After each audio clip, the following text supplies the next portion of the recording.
Dear audience, Rajshahi University of Engineering and Technology RUET third কলের পরবর্তী সর্বশেষ আপডেট যেখানে তোমাদের ভর্তি কার্যক্রমের পরে ইউআরপি সাবজেক্টে এখনও 27টি আসন ফাঁকা রয়েছে, অর্থাৎ সব সাবজেক্ট কিন্তু অলরেডি পূরণ হয়ে গেছে।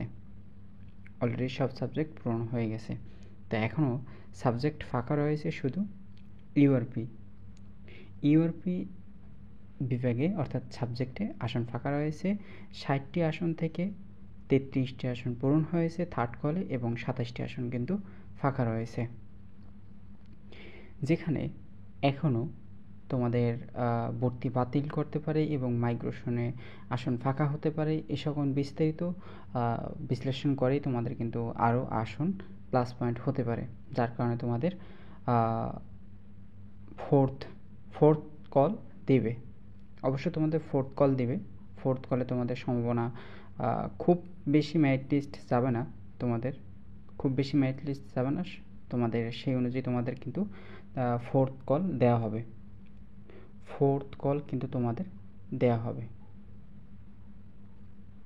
এটি নিশ্চিত থাকো, কারণ প্রথমে বিবেচনা করবে যে তোমাদের অ্যাডমিশন ভর্তি বাতিল, তারপর মাইগ্রেশনে সাবজেক্ট শূন্য আসন, এগুলো বিবেচনা কিন্তু করেই তোমাদের কিন্তু ফোর্থ কল দেওয়া হবে।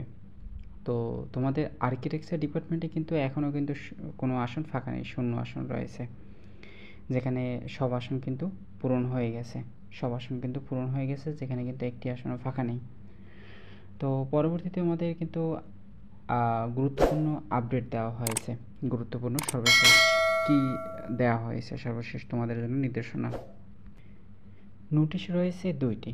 প্রথমত নোটিশ রয়েছে যেখানে টাইটেলে বলে দেওয়া হয়েছে 28/4/2025 স্নাতক 2024-25 বিভাগ বন্টন ও ভর্তি ফি প্রদান ও অপেক্ষমান তালিকা সংক্রান্ত বিজ্ঞপ্তি দেওয়া হয়েছে। এতদ্বারা সকল শিক্ষার্থীদের রাজশাহী ও প্রকৌশল প্রযুক্তি বিশ্ববিদ্যালয়ে প্রথম কোর্সে 2024-25 তৃতীয় পর্যায়ে ভর্তি প্রার্থীদের মেধাস্থান ও পছন্দের ক্রমের সাথে সংযুক্ত তালিকা মোতাবেক বিভাগ বন্টন করা হয়েছে।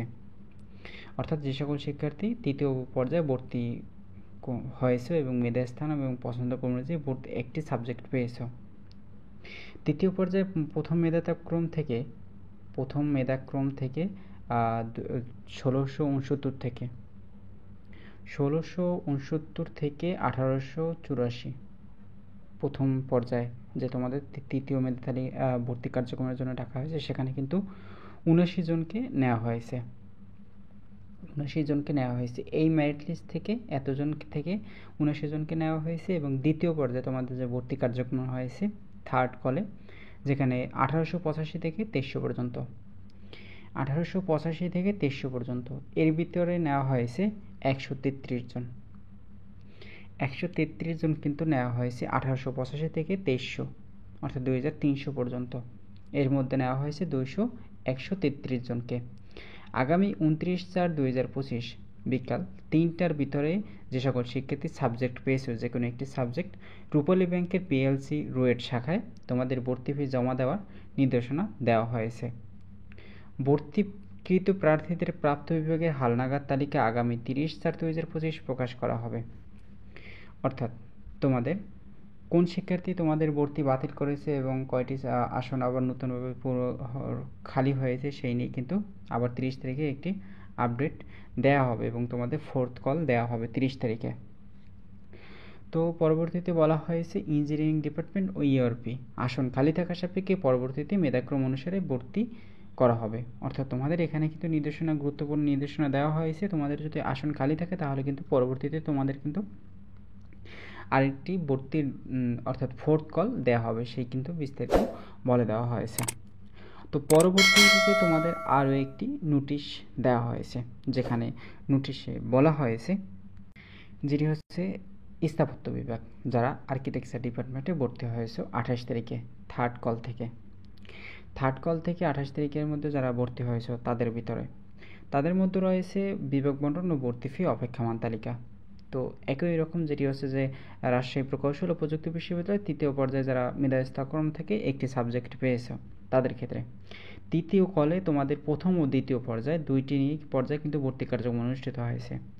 প্রথম পর্যায়ে ভর্তি কার্যক্রম অনুষ্ঠিত হয়েছে 61 থেকে 88, 61 থেকে 88, যেখানে 3 জনকে নেওয়া হয়েছে প্রথম পর্যায়ে। দ্বিতীয় পর্যায়ে ভর্তি কার্যক্রম অনুষ্ঠিত হয়েছে থার্ড কল থেকে 89 থেকে 164, যেখান থেকে নেওয়া হয়েছে 25 জনকে। 25 জনকেই কিন্তু নেওয়া হয়েছে দ্বিতীয় পর্যায় থেকে আর্কিটেকচার ডিপার্টমেন্টে যারা রয়েছে। অর্থাৎ যে সকল শিক্ষার্থী থার্ড কল থেকে আর্কিটেকচার ডিপার্টমেন্ট থেকে আর্কিটেকচার ডিপার্টমেন্ট সাবজেক্ট পেয়েছো, সেই সকল শিক্ষার্থীদের 29 তারিখ 3টার মধ্যে 29 তারিখে 3টার মধ্যে রুয়েট শাখায় রূপালী ব্যাংকের রুয়েট শাখায় কিন্তু ভর্তি ফি জমা দেওয়ার নির্দেশনা দেওয়া হয়েছে। অর্থাৎ ভর্তিকৃত প্রার্থীদের হালনাগাদ ও তালিকা আগামী 23 তারিখ দেওয়া হবে। তোমাদের যদি আর্কিটেকচার ডিপার্টমেন্টে যদি আবার আসন খালি থাকে, তাহলে কিন্তু তোমাদের আবার পরবর্তীতে অপেক্ষমান তালিকা থেকে মেধা অনুযায়ী ভর্তি করা হবে। আসন যদি খালি থাকে আর্কিটেকচার ডিপার্টমেন্ট থেকে, পরবর্তীতে কিন্তু তোমাদের আবার মেধা অপেক্ষমান তালিকা থেকে আবার ভর্তির জন্য ডাকা হবে, সেই কিন্তু বিস্তারিত বলে দেওয়া হয়েছে। তো তোমাদের এখানে মূলত থার্ড কলে তোমাদের দেখো, থার্ড কলে প্রথম পর্যায় থেকে কিন্তু কম নেওয়া হয়েছে, তিনজনকে কিন্তু নেওয়া হয়েছে প্রথম পর্যায়ে। দ্বিতীয় পর্যায় থেকে কিন্তু নেওয়া হয়েছে শুধু 25 জন। দেখো দ্বিতীয় পর্যায় থেকে। তা আমরা যদি ইউআরপি ইঞ্জিনিয়ারিং ও ইউআরপি ডিপার্টমেন্টে যদি দেখি, যেখানে প্রথম পর্যায় 1669 থেকে 1888, যেখানে 79 জনকে নেওয়া হয়েছে, 89 জনকে নেওয়া হয়েছে প্রথম পর্যায়ে। দ্বিতীয় পর্যায়ে ভর্তি কার্যক্রমে নেওয়া হয়েছে 1885 থেকে 2300 পর্যন্ত, যেখানে নেওয়া হয়েছে 133 জন। অর্থাৎ তোমাদের মেরিট লিস্ট যত সামনে যাবে, অর্থাৎ তত সামনে যাবে ততই কিন্তু তোমাদের আরও সামনে নেওয়া হবে। তো তোমাদের 27টি আসন কিন্তু এখনও ফাঁকা রয়েছে ইউআরপি ডিপার্টমেন্টে। তো পরবর্তীতে তোমাদের কিন্তু মাইগ্রেশন শূন্য আসন খালি থাকার সাপেক্ষে তোমাদের কিন্তু চতুর্থ ভর্তি কার্যক্রমের জন্য নোটিশ দেওয়া হবে, অর্থাৎ ফোর্থ কল কিন্তু তোমাদের অবশ্যই দেওয়া হবে, সেটি তোমরা নিশ্চিত থাকো। অবশ্যই তোমাদের মেরিট লিস্ট কত পর্যন্ত নেওয়া হবে, তো তোমাদের তো নোটিশ না দেওয়া পর্যন্ত তোমাদের আন্দাজে বলতে পারতেছি না। তো তোমাদের বলে দিয়েছিলাম যে তোমাদের কোন সাবজেক্ট কত দূর পর্যন্ত যাবে, সেই নিয়ে কিন্তু তোমাদের একটি আপডেট দিয়েছি। সর্বশেষ কোন সাবজেক্ট লাস্ট পজিশন কত পর্যন্ত যাবে, সেই নিয়ে কিন্তু তোমাদের আপডেট দিয়েছি। তো এই ছিল তোমাদের থার্ড কলের ভর্তি কার্যক্রমে সর্বশেষ আপডেট, কতটি শূন্য আসন ফাঁকা রয়েছে এবং কী কী নোটিশ দেওয়া হয়েছে।